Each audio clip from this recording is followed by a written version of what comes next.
हजरत साद रज़ी अल्लाह ताला अन्हु और कुर्बान जाओ। और सहाबी तो थे, अल्लाह के रसूल की बारगाह में हाजिर हुए, कहते या रसूल अल्लाह, क्या मेरी शादी नहीं होगी? अल्लाह के रसूल ने इरशाद फरमाया, साद क्यों तुम्हारी शादी क्यों नहीं होगी? कहा कि या रसूल अल्लाह, मेरा चेहरा काला है, मेरा बदन काला है, मुझे कौन दामाद बनाएगा, कौन अपनी बेटी देगा?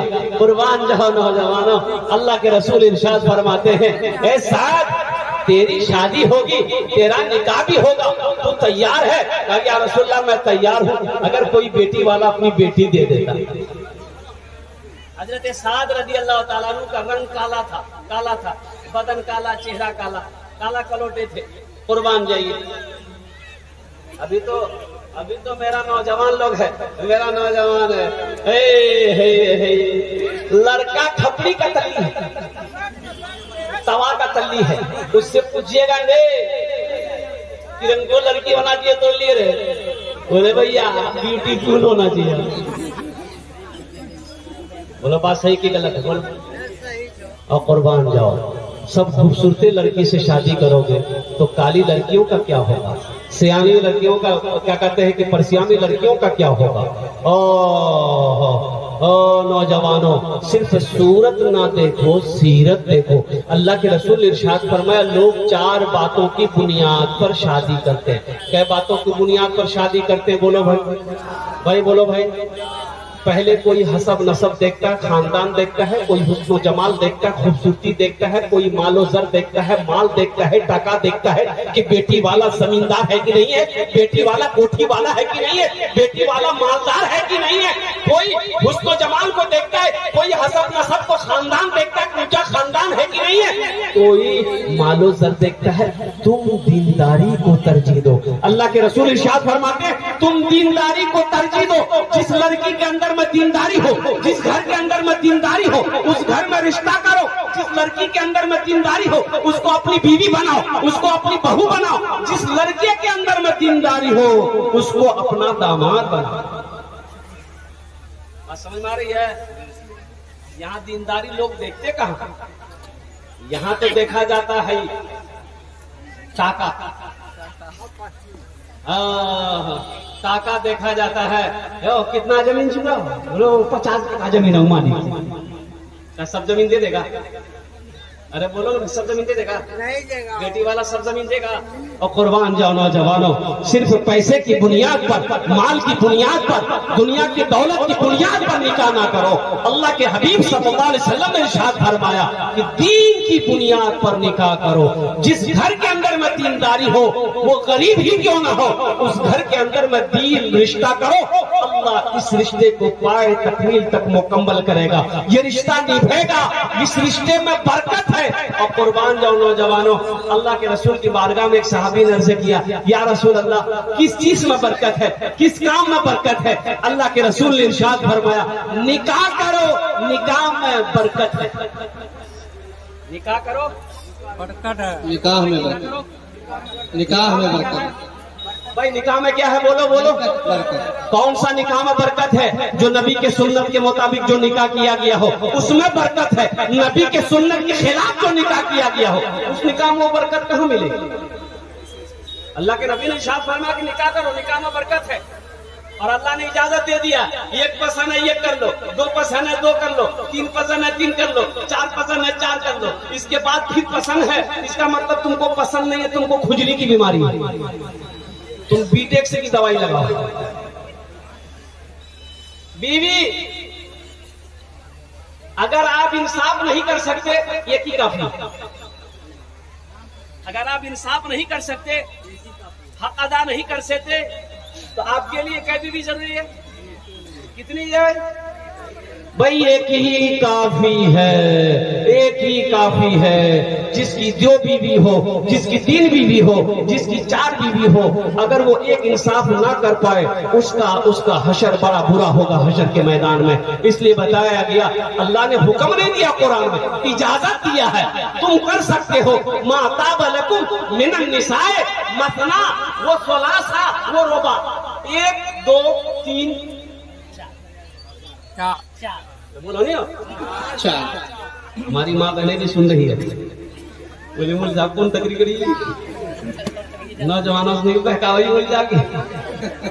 एक नौजवान ऐसी दूसरी शादी के चक्कर में था कि दूसरी शादी करेंगे। जुमेरात का दिन था, वो इरादा किया कि फाइनल कर लिया कि जुमा के दिन हम जुमा की नमाज पढ़ो और निकाह पढ़ी। ये है ये एक ढोल हमारी जिंदगी भर में बजे हो। बीवी को पता चल गया कि दूसरों निकाह कर। अच्छा उनने कहा हमें छोड़ा दिया। राती बनाई खाना रात में और नींद की टेबलेट खाना में मिला दी। एक का टेबलेट 10 का टेबलेट। रात में खाना खाया, नौजवान सो गया और सोया तो खूब सोया। 3 दिन तक सोते रहे। 3 दिन के बाद इसकी आंख खुली, गया बाथरूम, गुसल करके निकला, कुर्ता पहन रहा था कि आज जुमा है। जुमेरात को रात में सोया था, वो समझा कि जुमा है। जुमा पढ़ने जाके बीवी करके कहाँ ले जाए, कुर्ता पे नहीं गया। बोली जुमा पढ़ दी टाइम है। बीवी बोली जुमा नहीं चाहिए तो आज ये 3 दिन सुन बच रहा की सुनने वाला जब रहते सुनिए कि दूसरों भी हाँ कर जाते कि ये राधा छोड़ी दो अपनी 3 दिन सुते रहूं सुन रहा। ये राधा ने छोड़ो निजी को टेबलेट खिलावन के कई आमते मुठवा दे। बोले नहीं हार गया। नौजवानों, एक ही बीवी अच्छी है। अल्लाह के रसूल ने इरशाद फरमाया तुम में सबसे बेहतर वो है, अच्छा वो है जो अपनी बीवी के साथ अच्छा सलूक करता हो। इंशाअल्लाह अपनी बीवियों के साथ अच्छा सलूक करेंगे इंशाअल्लाह।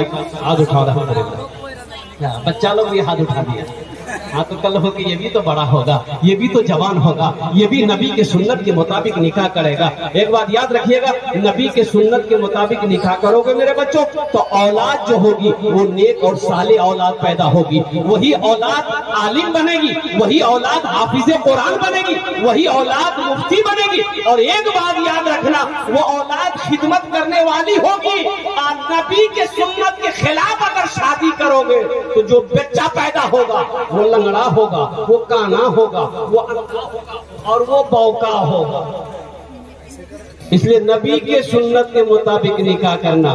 जो भी औलाद होगी इंशाअल्लाह नेक और साले होगी, वो औलाद फरमा बरदार होगी। तो नबी के सुन्नत के मुताबिक निकाह कैसे करना है? निकाह कैसे करना है? तो जहेज मांग कर नहीं लेना है। मौलाना अशरफ अली थानवी रहमतुल्लाह अलैह फरमाते हैं कि अगर कोई जहेज तुम्हें लड़की वाला अपनी मर्जी से भी दे फिर भी मत लो। फिर भी भाई बोलो भाई, फिर भी मत लो, मना कर दो। हमें जहेज नहीं चाहिए, आपके घर का एक बर्तन नहीं चाहिए। मना कर दो, साफ मना कर दो, हमें नहीं चाहिए। अल्लाह ने मुझे जो दिया है बहुत दिया है, जो कुछ भी मिला है ये अल्लाह का शुक्र है। हमें आपकी दौलत की जरूरत नहीं है, हमें आपके बर्तनों की जरूरत नहीं है, हमें आपके पलंग की जरूरत नहीं है। और कुर्बान जाओ, यहाँ तो फाइनल अजय बेटा की हाजी फाइनल कर के जैसी बेटा जैसी बाप जैसी। बोलो भाई बाप, ये पढ़े लिखे लोग यहाँ बैठे हैं। ये बुआरी की सरजमीन है, डगरवा की सरजमीन है। और अल्हम्दुलिल्लाह सुम्मा अल्हम्दुलिल्लाह सीमांचल का वो इलाका है जहाँ हर घर इल्म की रोशनी से अल्हम्दुलिल्लाह जगमगा रहा है। ये वो तबका है, पढ़े लिखे लोगों का तबका है अल्हम्दुलिल्लाह सुम्मा अल्हम्दुलिल्लाह। अब वैसा भी कुछ होंगे नौजवान, कुछ कम पढ़े लिखे होंगे, लेकिन अल्हम्दुलिल्लाह सुम्मा अल्हम्दुलिल्लाह नौजवान बेटा है, फाइनल करने बेटा बाप जाता है। अच्छा बेटा नहीं की सारी बातें हो गई, जहेज का लिस्ट बना, समझी दीला, समझी हाथ जोड़ के खड़ा हो गया, समझी 4 बेटी है मेरे पास, कुछ कम कर देते। अच्छा डील, चलो फाइनल। और कुछ बोला हाँ फ्री। कभी कभी हम रो माथो गरम भाई तक फ्री जम घुसी जो लिखा फ्री। आर की बोले वॉशिंग मशीन, हमरो कपड़ा बहुत गंदा था, आज तक नहीं धोलान से, बहुत बड़का चमार छे वो आर मशीन में कपड़ा धोबो। वॉशिंग मशीन फ्रिज है गई, और कूलर, हमरा गर्मी बहुत लगे, कूलर दिया, पंखा अकेले टीवी। जिस घर में हो बीवी उस घर में ना हो टीवी, अच्छा नहीं लगेगा टीवी।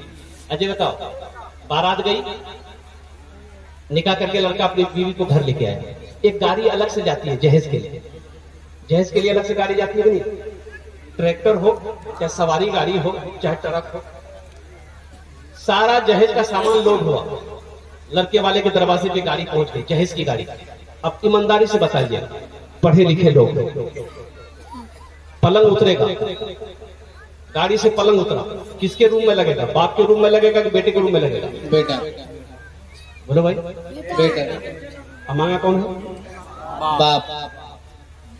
सोफा उतरेगा, बेटे के रूम में लगेगा कि बाप के रूम में लगेगा? बेटे के रूम में लगेगा। कुर्बान जाओ, सारा सामान उतरा, बेटे के रूम में लगा, मांगा बाप है, और टीवी बेटे के रूम में लगेगा। बाप का इंतकाल हो गया, दुनिया में फिल्में चलती रही, गाना बजता रहा, तो कब्र में ठुकैया बाप खाएगा कि बेटा खाएगा? अरे बोलो नहीं। बेकार जिंदगी को तू, बेकार जिंदगी को तू अपनी सवार ले, बेकार जिंदगी को तू अपनी सवार ले। तौबा का दर खुला है, खुदा को पुकार ले, तौबा का दर खुला है, खुदा को पुकार ले। इतना ही मुझ फकीर के कासे में डाल दे, इतना ही मुझ फकीर के कासे में डाल दे। या रब मदीने जाने का रास्ता निकाल दे, या रब मदीने जाने का रास्ता निकाल दे। इसलिए नौजवानों, मेरे बुजुर्गों, मेरे भाइयों, अल्हम्दुलिल्लाह अपने बेटे की निकाह कराओ, अपनी बेटी का निकाह कराओ। जिस घर में दीनदारी हो वहां निकाह कराएं। जहेज के लालचियों से हरगिज़ शादी ना कर।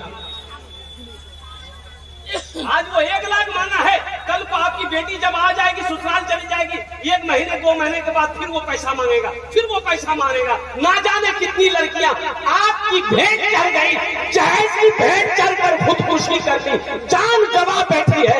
इसलिए जहेज के लालचियों से बचो।